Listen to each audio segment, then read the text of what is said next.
بسم اللہ الرحمن الرحیم۔ السلام علیکم ڈائمنڈ چینل کے ناظرین، کیسے ہیں آپ سب؟ امید کرتی ہوں آپ سب خیریت سے ہوں گے۔ میں ایک بار پھر آپ کی خدمت میں بہت ہی پیارا اور مجرب ترین عمل لے کر حاضر ہوئی ہوں۔ یہ وظیفہ کسی بھی قسم کے جادو کو توڑنے کے لیے ہے، کسی بھی قسم کے جادو کی بندش کے لیے ہے۔ صدیوں سے ہوئے جادو کو یہ منٹوں میں توڑتا ہے۔ اس وظیفے کو کرنے سے آپ کا سارا جادو ختم ہو جائے گا۔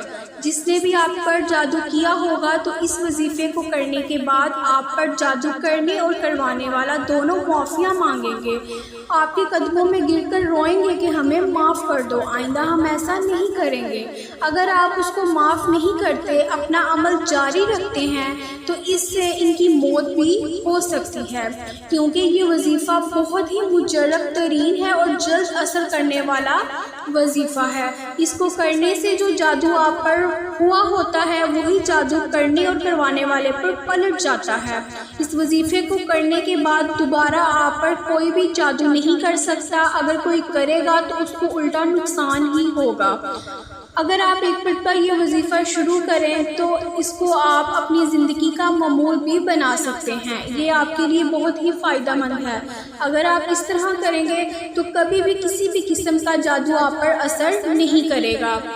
اس وظیفے کو کرنے کے بعد بھی آپ پر جو بھی جادو ہوا ہوگا وہ سارا ختم ہو جائے گا، اس کا اثر زائل ہو جائے گا۔ بڑے سے بڑا جادوگر بھی آپ سے آ کر معافی مانگے گا اور آپ کو اپنا عمل روکنے کے لیے کہے گا۔ یہ تھا آج کا وظیفہ۔ اب چلتے ہیں وظیفے کی طرف۔ شروع کرنے سے پہلے میں آپ کو ایک قصہ سنانا چاہتی ہوں جس نے یہ عمل کیا۔ ایک صاحب اور ان کی بیوی پر کسی جادوگر نے انتہائی سخت جادو کا وار کیا۔ یہ جادوگر اس جادو پر باقاعدہ پہرا بھی دیا کرتا اور کسی عامل کو اس کا توڑ نہ کرنے دیتا۔ وہ صاحب فرماتے ہیں کہ ان کی بیوی کے ہاں اول تو حمل ہی نہ ٹھہرتا اور اگر ٹھہر بھی جاتا تو ساقط ہو جاتا۔ اگر کسی طریقہ سے 9 ماہ پورے بھی ہو جاتے تو بچے کی پیدائش مردہ حالت میں ہوتی۔ یہ صاحب انتہائی باکردار اور 5 وقت کے نمازی تھے اور بچوں کو مسجد میں قرآن پاک پڑھاتے تھے۔ بہت علاج کروائے، بڑے سے بڑا عامل بلوایا اور علاج کروایا اور ایڑی چوٹی کا زور لگا دیا، مگر نتیجہ صفر نکلتا۔ یہ صاحب فرماتے ہیں کہ ایک مرتبہ یہ مسجد میں بیٹھے تھے کہ ان کو اچانک سے خیال آیا اور انہوں نے اپنے رب سے پکارا، یا اللہ، یہ بھی مخلوق ہے تو چاہے تو کیا نہیں ہو سکتا؟ یہ ظالم مجھ پر غالب آ گئے ہیں اور ظلم کرنے سے باز نہیں آ رہے، اور رو رو کر اللہ کے آگے التجائیں کی۔ دفعتاً دل میں القاء ہوا کہ جادو کا توڑ تو آقا صلی اللہ علیہ وآلہ وسلم نے معوذین سے کیا تھا اور جادو بھی انتہائی سخت بلکہ آخری درجے کا تھا۔ جب آقا صلی اللہ علیہ وآلہ وسلم نے معوذین سے یہ جادو توڑا تو میں بھی معوذین نہیں پڑھتا ہوں۔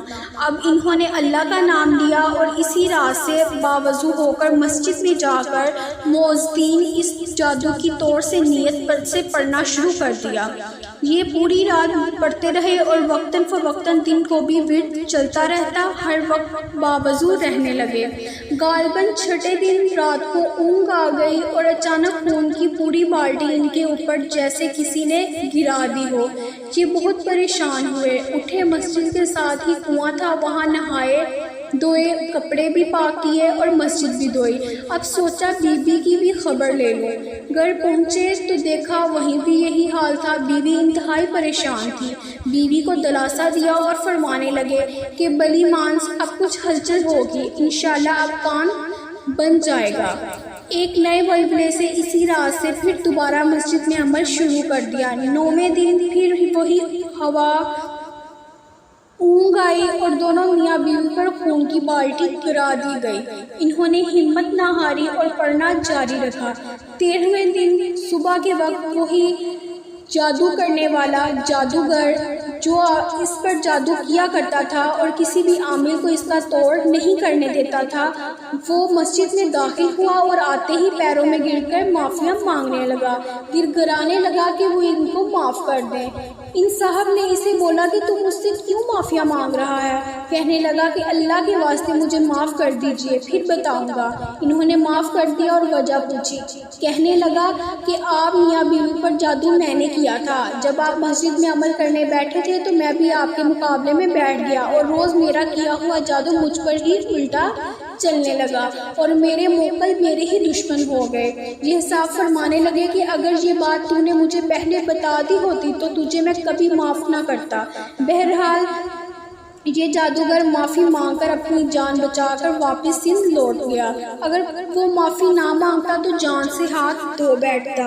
اگر آپ نے اللہ کا شکر ادا کیا مگر جادوگر کی صلح کا اعتبار بھی نہ کیا اور 41 دن مسلسل عمل کرتے رہے۔ اس کے بعد اللہ نے ان کو صحت مند اولاد سے نوازا اور 2 سے زائد بیٹے عطا کیے اور بندش ہمیشہ کے لیے ٹوٹ گئی۔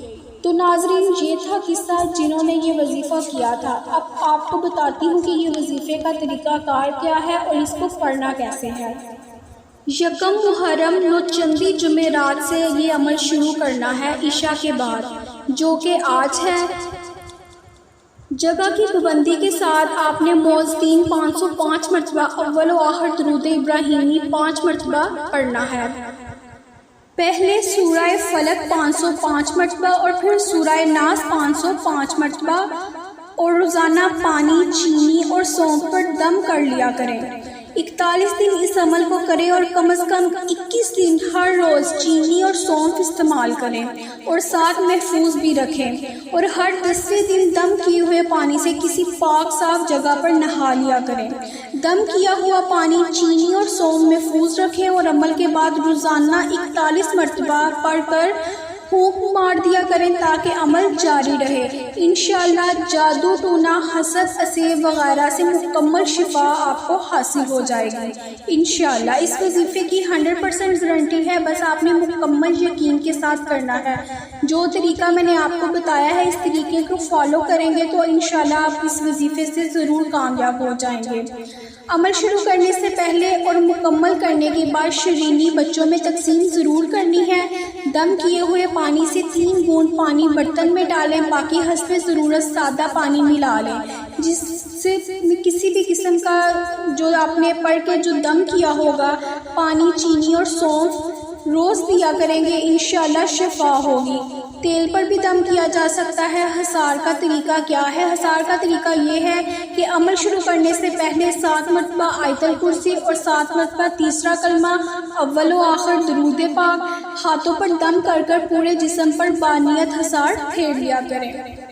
تو ناظرین، یہ تھا آج کا عمل۔ امید کرتی ہوں آپ کو آج کی یہ وظیفہ جو ہے پسند آیا ہوگا۔ اگر آپ کو یہ ویڈیو اچھی لگی ہے تو اس کو لائک کریں، شیئر کریں اور ہمارے چینل کو سبسکرائب کریں۔ شکریہ۔